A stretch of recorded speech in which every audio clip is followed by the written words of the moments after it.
जय हिंद दोस्तों, बहुत बहुत स्वागत है आप सभी प्यारे दोस्तों का एक बार फिर से बीए सेमेस्टर वाला में।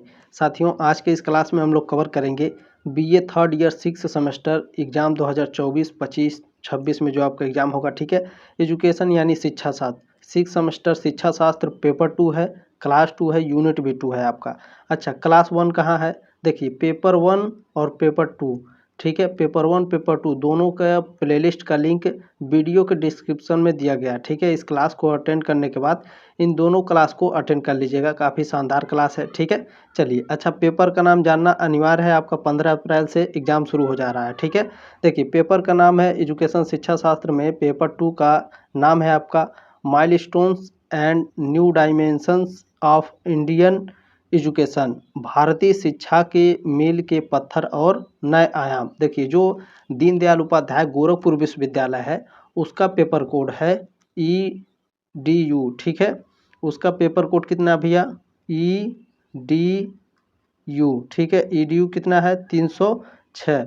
बाकी जो सिद्धार्थ यूनिवर्सिटी है, महात्मा गांधी काशी विद्यापीठ है, राजा महेंद्र प्रताप सिंह स्टेट यूनिवर्सिटी है, कानपुर विश्वविद्यालय छत्रपति साहू जी महाराज हैं। ठीक है, भारत में जितने भी यूनिवर्सिटी है दोस्तों, आप लोग कमेंट बॉक्स में कमेंट करिएगा कि आपके पेपर कोड कितना है। ठीक है, आपके विश्वविद्यालय का पेपर कोड कितना है, आप किस विश्वविद्यालय से बिलोंग करते हैं वो भी कमेंट करिएगा। ठीक है, बाकी आप समझ गए हैं। ठीक है, चलिए। अच्छा, इसमें सब्जेक्टिव प्लस ऑब्जेक्टिव दोनों टाइप के क्वेश्चंस मिलेंगे आपको, वो भी नोट्स के साथ मिलेंगे। ठीक है, काफ़ी शानदार तरीके से। देखिए, ये आपका सिक्स सेमेस्टर है। ठीक है, फिफ्थ सेमेस्टर जो था, ठीक है, आपका बीत चुका है। सिक्स सेमेस्टर का जो प्रश्न का लेवल रहेगा ऊपर रहेगा। ठीक है, लास्ट ईयर है, लास्ट सेमेस्टर है, ध्यान रखिएगा। ठीक है, तो उसी को ध्यान में रखते हुए प्रश्न का ये जो पेपर 2 है इसमें जो प्रश्न लिए गए हैं उसी के हिसाब से बनाए गए हैं। ठीक है, आपके प्रश्न के लेवल के हिसाब से। तो काफ़ी शानदार प्रश्न है, काफ़ी शानदार क्लास है साथियों, लास्ट तक जरूर देखिएगा। ठीक है, और आपसे रिक्वेस्ट है इस क्लास को शेयर जरूर कर दीजिएगा, आपके जितने भी दोस्त हैं व्हाट्सएप पर एक शेयर जरूर कर दीजिएगा। ठीक है, चलिए। जब आप प्रश्न देखेंगे तो आपको मजा आएगा क्लास में। ठीक है, चलिए। इसमें पहला प्रश्न देखते हैं साथियों, क्या है। देखिए, पहला प्रश्न इसमें दिया है आपका, बेसल सेकंड के 3 स्तंभ निम्न में से कौन से है। ठीक है, आपके 5 ऑप्शन दिए हैं और इनमें से पूछा है बेसल सेकंड के 3 स्तंभ कौन से हैं। तो न्यूनतम पूंजी आवश्यकताएं, और इनमें जो है पर्यवेक्षी पुनरीक्षण, और क्या होता है, बाजार अनुशासन। ठीक है, न्यूनतम पूंजी आवश्यकताएं, पर्यवेक्षी पुनरीक्षण और बाजार अनुशासन, ये तीनों क्या है, बेसल सेकंड के 3 स्तंभ है। ठीक है, देखिए, जो आपका यूनिट 2 है, बेसल फर्स्ट, ठीक है, बेसल सेकेंड और बेसल थर्ड, इन तीनों से प्रश्न आपके एग्जाम में आएंगे, ध्यान रखिएगा। ठीक है, इन तीनों के बारे में काफ़ी शानदार तरीके से डिस्कस किया गया है। ठीक है, तो आप लोग क्या करेंगे, ध्यान से देखेंगे क्लास को। ठीक है, तो हमारा 1, 2 और 4, ठीक है, 1, 2 और 4 हमारा करेक्ट है। देखेंगे ऑप्शन में हमारा क्या दिया है। देखिए, नीचे लिखा है आपका, नीचे दिए गए विकल्पों में से सही उत्तर चुनिए। तो 1, 2 और 4 हमारा सही था, तो ऑप्शन नंबर बी में दिया है 1, 2 और 4 हमारा केवल सही है। ठीक है, चलिए। देखिए, इसी टाइप के प्रश्न जो ये दिया है, यही प्रश्न बिल्कुल इसी तरह से आपके एग्जाम में पूछेगा। ठीक है, काफ़ी प्रश्न पूछेगा इस तरह से, ध्यान रखेंगे। अच्छा, इसमें कुछ की पॉइंट्स है, ध्यान रखिएगा, इससे कई सारे प्रश्न आपके एग्जाम में आएंगे। मैंने फिफ्थ सेमेस्टर में भी आपको पढ़ाया था, की पॉइंट से काफ़ी शानदार तरीके से प्रश्न आता है। ठीक है, देखिए, की पॉइंट्स आप देखेंगे तो आपके डाउट भी क्लियर होंगे।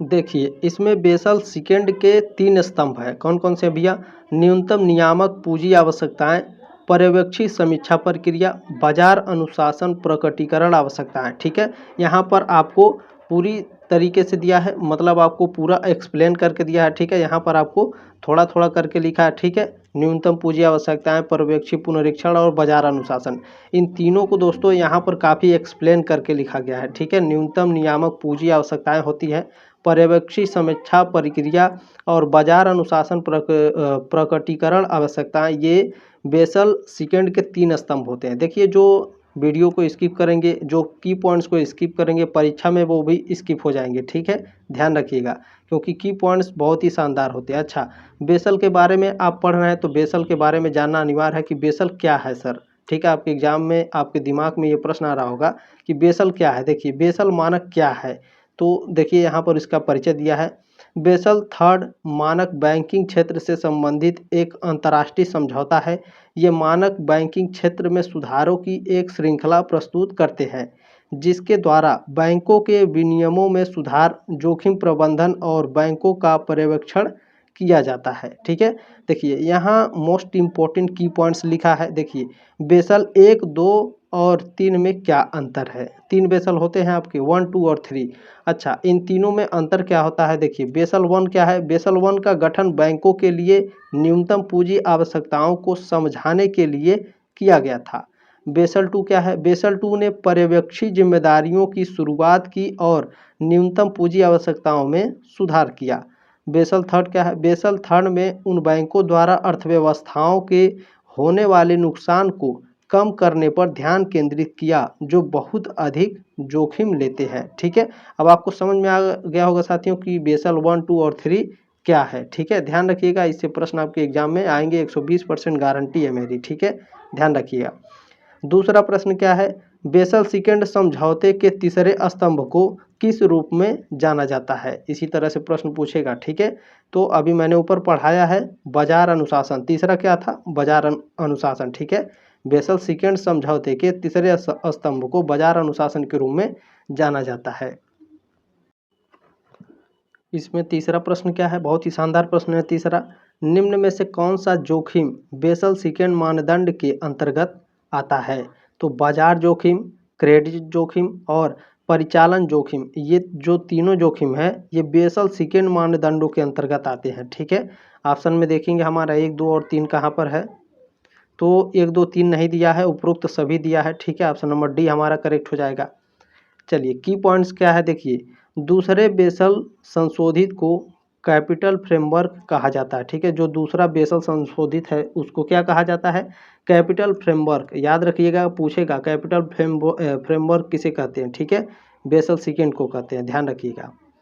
चौथा प्रश्न है आपका साथियों, बेसल मानदंड सिटी बेस्ड नाम कहाँ रखे गए हैं। तो यह स्विट्जरलैंड में रखे गए। ठीक है, ऑप्शन नंबर बी आपका करेक्ट है। अगला प्रश्न देखेंगे क्या है। पांचवा प्रश्न है आपका, बेसल थर्ड का नया शब्द को क्या कहा जाता है। तो जो बेसल थर्ड है उसका जो नया शब्द है साथियों उसको कहते हैं कैपिटल कंजर्वेशन बफर। दूसरा है काउंटर साइक्लिकल बफर CBB। ठीक है, ये दोनों कहा जाता है। ऑप्शन नंबर सी करेक्ट हो जाएगा आपका, ए और बी दोनों। प्रश्न नंबर 6 क्या है। देखिए ये जो प्रश्न मैं पढ़ा रहा हूँ ये आपके एग्जाम में आएंगे, 100% गारंटी है। ठीक है, ध्यान रखिएगा। प्रश्न नंबर 6 क्या है, निम्न में से कौन क्रमबद्ध जोखिम की श्रेणी में नहीं आता है। तो जो साथियों बाजार जोखिम होता है, ठीक है, यह क्रमबद्ध जोखिम की श्रेणी में नहीं आता है। ऑप्शन नंबर ए करेक्ट है आपका। याद रखिएगा यूनिट 2 है। ठीक है, यूनिट 1 भी मैंने पढ़ाया है, उस क्लास को भी देख लीजिएगा। सातवां प्रश्न क्या है आपका, बेसल थर्ड संधि या मात्र बेसल थर्ड अक्सर खबरों में देखा जाता है। अक्सर खबरों में देखा जाता है कि वित्तीय और आर्थिक तनाव से निपटने और जोखिम प्रबंधन में सुधार करने के लिए बैंकिंग क्षेत्र की क्षमता में सुधार। ठीक है, ऑप्शन नंबर बी आपका करेक्ट है। प्रश्न नंबर 8 देखेंगे आपका क्या है, वाणिज्यिक बैंकों द्वारा बेसल मानकों का पालन क्यों किया जाता है। क्योंकि जोखिम प्रबंध के अंतर्गत आता है। ठीक है, वाणिज्यिक बैंकों द्वारा बेसल मानकों का जो पालन क्यों किया जाता है, क्योंकि जोखिम प्रबंधन के अंतर्गत आता है। ठीक है, ऑप्शन नंबर बी करेक्ट है आपका 8वें का। प्रश्न नंबर 9 क्या साथियों, पहला बेसल समझौते जिसे बेसल 1 के रूप में किस सन में जारी किया गया था। जो बेसल 1 है वो किस सन में जारी किया गया था, ऐसे समझिए आप। ठीक है, इस तरह से डायरेक्ट प्रश्न पूछेगा, बेसल 1 जो समझौता है किस सन में इसे पारित किया गया था या किस सन में जारी किया गया था साथियों। तो यह जारी किया गया था 1988 में। ठीक है, तो अब आपके दिमाग में प्रश्न आ रहा होगा, सर बेसल 1 जो समझौता है, ठीक है, उसको तो आप बता दिए कि किस सन में जारी हुआ था। बेसल सेकेंड किस सन में जारी हुआ है और बेसल थर्ड किस सन में जारी हुआ है ये तो नहीं बताया। पूछ लिए तो उत्तर कहाँ से देंगे, कोई बात नहीं। चलिए मैं बेसल सेकेंड और बेसल थर्ड किस सन में जारी हुआ था वो भी मैं आपको बता देता हूँ। ठीक है, बेसल 1 को आपको पता चल गया 1988 में जारी हुआ था। ठीक है, अच्छा एक प्रश्न और आपके एग्जाम में पूछेगा कि बेसल की स्थापना कब हुई थी। ठीक है, ध्यान रखिएगा बेसल की स्थापना कब हुई थी, 1974 में। ठीक है, तो यहाँ जितने भी की पॉइंट्स है साथियों बहुत ही ध्यान से देखिएगा, ये आपके एग्जाम में काम आएंगे। ठीक है, कॉम्पिटिटिव एग्जाम में भी काम आएंगे। देखिए पहला बेसल समझौता जिसे बेसल 1 के नाम से जाना जाता है साल 1988 में जारी किया गया था। यह समझौता बैंकिंग पर्यवेक्षण पर बेसल समिति BCBS ने जारी किया था। बेसल समिति की स्थापना 1974 में हुई थी। ठीक है, ध्यान रखिएगा, बेसल समिति की स्थापना कब हुई भैया? 1974 में।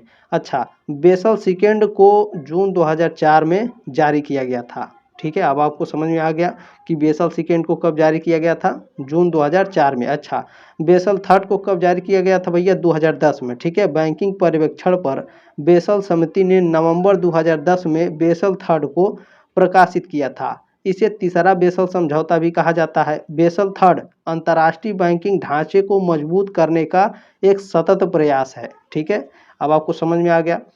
1988 में बेसल वन को जारी किया गया था, 2004 में बेसल सेकेंड को जारी किया गया था और बेसल थर्ड को 2010 में जारी किया गया था। ध्यान रखेंगे। ठीक है, चलिए देखिए, अगर आप यूपीएससी की तैयारी करेंगे तो आगे आपको यही सब पढ़ना पड़ेगा। ठीक है, यूपीएससी, पीसीएस, आईएएस, तो यही आपको पढ़ना पड़ेगा, यही प्रश्न आपके एग्जाम में आते हैं। ठीक है, चलिए ध्यान रखिएगा।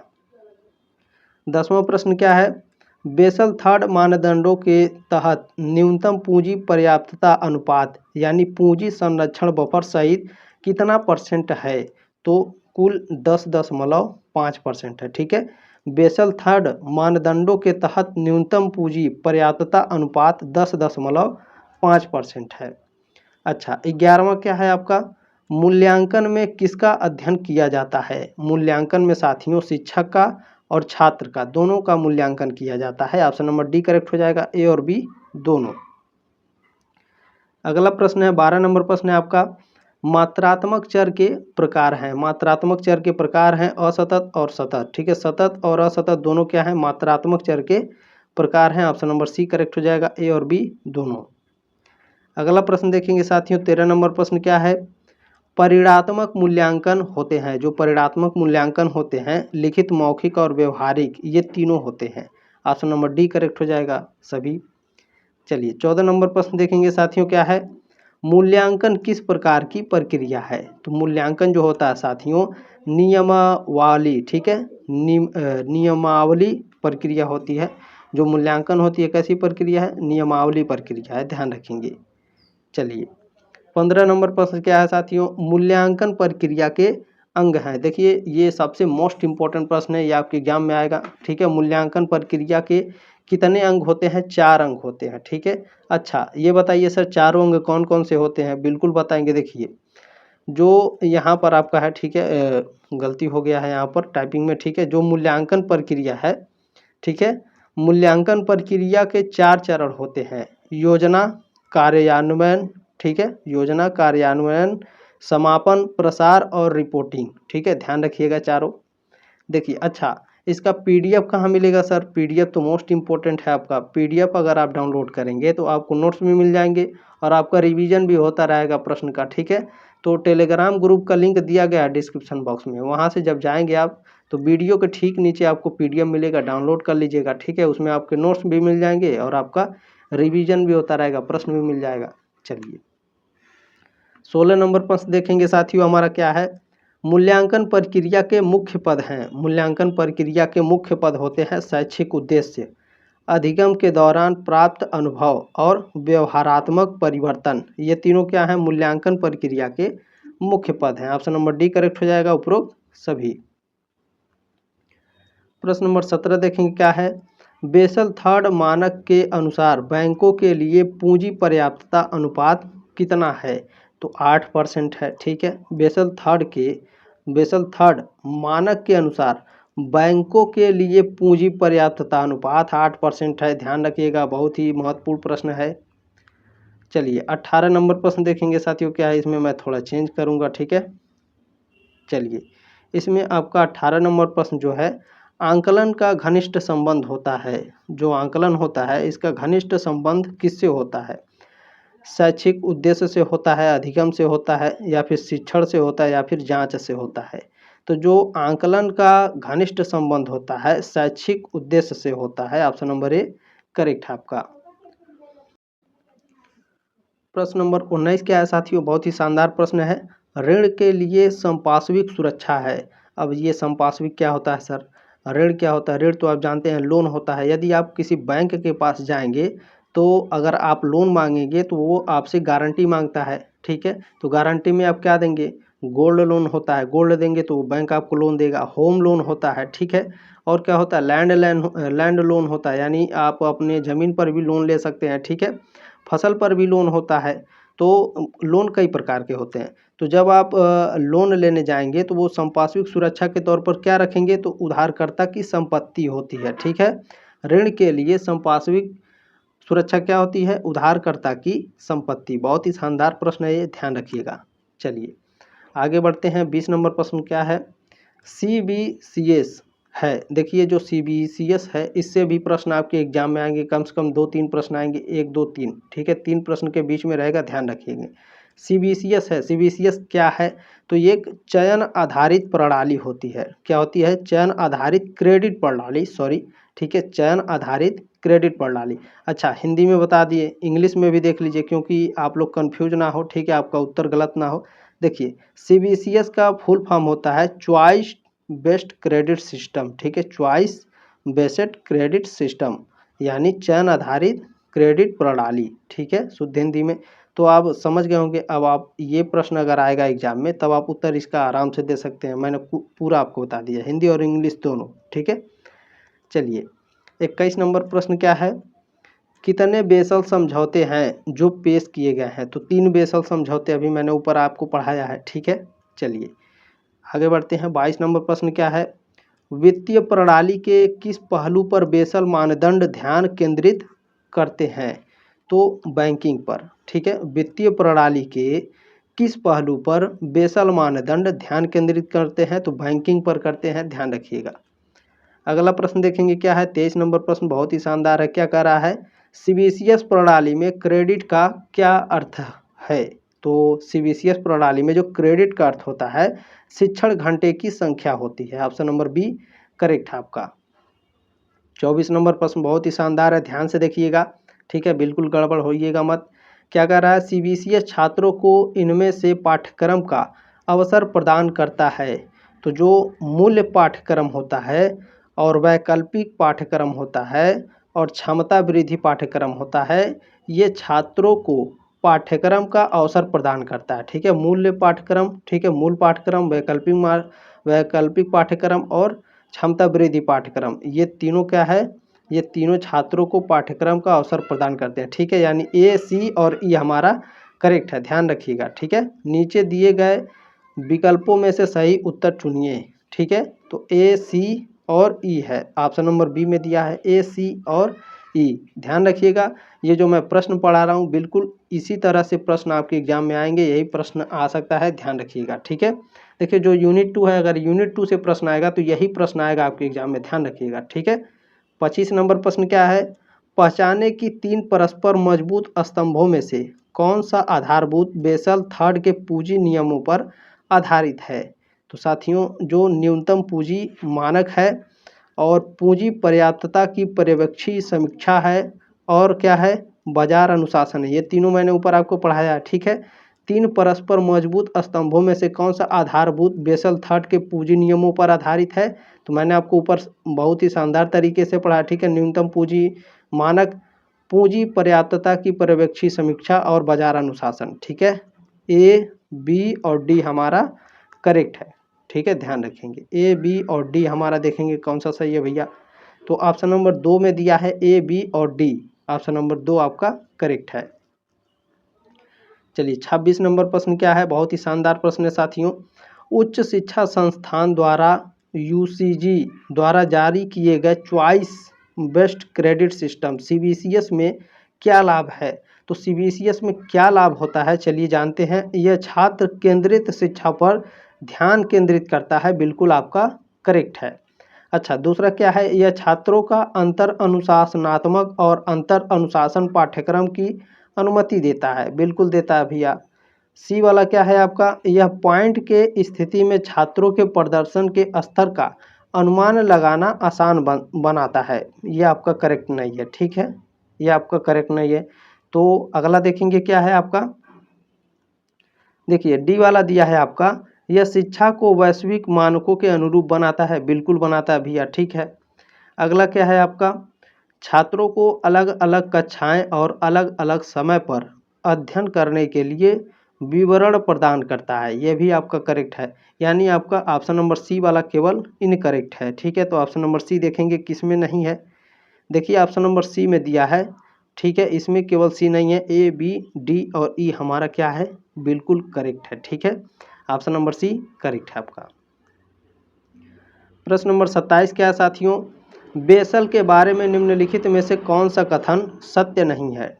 ठीक है, इनमें से 4 ऑप्शन दिया है, 4 ऑप्शन में से 3 ऑप्शन आपके सही हैं और एक ऑप्शन आपका गलत है। तो वही आपको पता करना है कि बेसल के बारे में कौन सा कथन गलत है, ठीक है, सत्य नहीं है यानी असत्य है।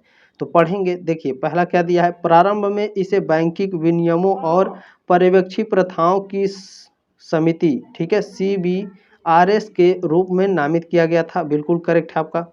दूसरा क्या है, बेसल की स्थापना 15 देशों के केंद्रीय बैंकों के गवर्नर द्वारा की गई थी, तो ये आपका इनकरेक्ट है। ठीक है, यानी ये आपका असत्य है, ऑप्शन नंबर बी हमारा करेक्ट हो जाएगा। ठीक है, चलिए बाकी ये भी सत्य है और ये भी आपका करेक्ट है। ठीक है, तो इन तीनों को पढ़ लीजिएगा, ए सी और डी को, बी वाला मत पढ़िएगा, ये गलत है। ठीक है, चलिए 28 नंबर प्रश्न देखेंगे साथियों, क्या दिया है, देखिए कथन दिया है, नीचे 2 कथन दिए गए हैं, कथन 1 और कथन 2, पता करना है आपको कथन 1 सही है और कथन 2 गलत है या सही है। ठीक है, दोनों कथन के बारे में आपको पढ़ना है और ये भी पता लगाना है कि इनमें से कभी कभी पूछता है एग्जाम में, क्या कथन 1 कथन 2 की व्याख्या करता है इस तरह से, तो वो भी हम लोग देखेंगे। ठीक है, क्या दिया है इसमें, अकादमिक बैंक ऑफ क्रेडिट सुरक्षा सुविधा लागू होने के साथ छात्र अपनी डिग्री को ग्राहकोन्मुखी बनाने और डिजाइन करने में सक्षम होंगे, तो ये बिल्कुल करेक्ट होता है आपका। ठीक है, सही है। दूसरा कथन क्या है, छात्र द्वारा क्रेडिट का उपयोग कर लेने या उसे निस्तार कर लेने के बाद उसका उपयोग किसी अन्य अधिकृत उद्देश्य या पाठ्यक्रम से छूट के लिए नहीं किया जा सकता है, ये भी आपका करेक्ट है भैया। कथन 1 कथन 2 दोनों आपका करेक्ट है, तो इसमें देखेंगे कौन सा है, कथन 1 और कथन 2 दोनों सही है, तो ऑप्शन नंबर 1 में दिया है आपका। ठीक है, कथन 1 और कथन 2 दोनों सही है। चलिए 29 नंबर प्रश्न देखेंगे साथियों, क्या है, बहुत ही शानदार प्रश्न है, निम्न में से क्या दिया है, निम्न में से छात्रों को ग्रेड अंक साख प्रदान करने के लिए किस प्रकार का सम्मान दिया जाता है, तो दिया जाता है योगात्मक सम्मान। ठीक है, कौन सा सम्मान, योगात्मक सम्मान। अच्छा, इसको काफ़ी एक्सप्लेन करके मैं बताने वाला हूँ, ध्यान से देखिएगा। देखिए, छात्रों को ग्रेड अंक साख प्रदान करने के लिए योगात्मक आकलन किया जाता है। आकलन एक संवादात्मक और रचनात्मक प्रक्रिया है। आकलन क्या है भैया, संवादात्मक और रचनात्मक प्रक्रिया है। इसका मकसद क्या है, छात्रों और शिक्षकों को फीडबैक देना, छात्रों की सीखने में आ रही दिक्कतों का पता लगाना और शिक्षण अधिगम कार्यक्रम में सुधार करना होता है। अच्छा, आकलन 3 प्रकार के होते हैं भैया, निदानात्मक, रचनात्मक और योगात्मक, ध्यान रखिएगा, बहुत ही शानदार है। देखिए आप लोग PDF जरूर डाउनलोड कर लीजिएगा। ठीक है, 30 नंबर प्रश्न देखेंगे साथियों, क्या है, स्नातक स्तर पर चयन आधारित क्रेडिट प्रणाली में निम्नलिखित शामिल है, बताइए कौन कौन से, इसमें 4 ऑप्शन दिया है और पूछा है स्नातक स्तर पर चयन आधारित क्रेडिट प्रणाली में शामिल है, तो इसमें मूल कोर पाठ्यक्रम शामिल है, ऐच्छिक कोर्स भी शामिल है और योग्यता पाठ्यक्रम के रूप में भी शामिल है। ठीक है, पर्यावरण शिक्षा पाठ्यक्रम ये शामिल नहीं है। ठीक है, तो ऑप्शन नंबर जो 1 है, 2 है और 3 है, ये तीनों आपका करेक्ट है। ठीक है, चौथा आपका गलत है, ध्यान रखिएगा, 1, 2 और 3 केवल सही है। नीचे दिए गए विकल्पों में से सही उत्तर का चयन करें, 1, 2 और 3 हमारा करेक्ट है भैया, ऑप्शन नंबर 1 में ही दिया है। ठीक है, तो ऑप्शन नंबर ए आपका करेक्ट हो जाएगा।